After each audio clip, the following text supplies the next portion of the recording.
Бұл айда үлкен шайтандар байланады. Иә, әр пенденің денесінде қанында жүретін шайтан бар.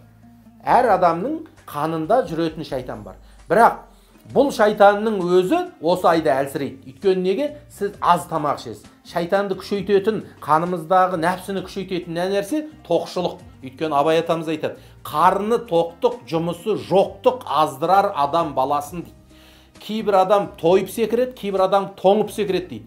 Дүниеде тоқшылықтан тойып секірген жаман. Неге? Себебі атам қазақ айтады. Атам қазақ айтады, адам тоқшылықтан Алланы ренжітетін сөз айтуы мүмкін. Ал жоқшылықтан адам ұрлыққа, қиыншылыққа барып қалуы мүмкін. Сондықтан мына тоқшылықтан семіргеннің, тоқшылықтан артық сөз айтқанның жамандығы сонда. Кейде адам баласы жоқшылықтан ұрлыққа барып қойса, мүмкін оның үлкен күнә болмай қалуы мүмкін. Бір мұқтаждықтың себебінен бір күнәға барып, біреудің бір таба нанын алып кетіп, біреудің бір уыс шемішкесін алып кетуі мүмкін.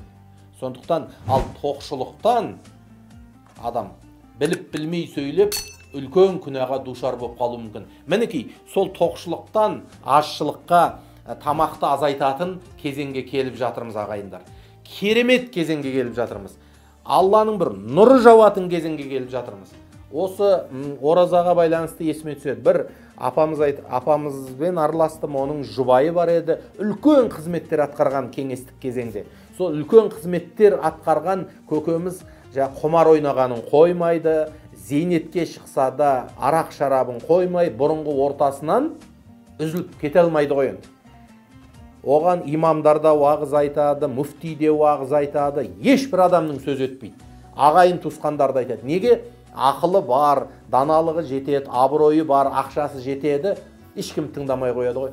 Сөйтіп жүргенде қасиетті оразада бір кісі айтады. Мына қасиетті оразада ауыз бекіткенде, ауыз ашқанда күйеуіңізге дұға қылыңызшы, адамның жүрегі Алланың қолында ғой дейді. Содан жаңағы апамыз бар, бала шағасы бар, әрбір ауыз бекітіп жатқанда, я Алла, менің мына жұбайыма иман бере көрші.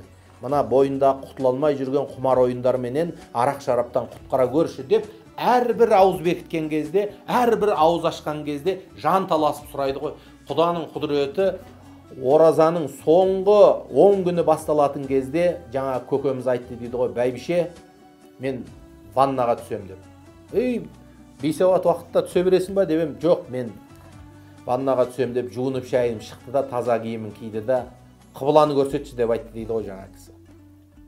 Міне сол күннен бастап ол кісі Құдайға шүкір құмар ойында қалды жайына, арақ шарап та қалды жайына. Міне дұғаның күші, міне Рамазанның берекесі, міне Алланың ұлы рахымы.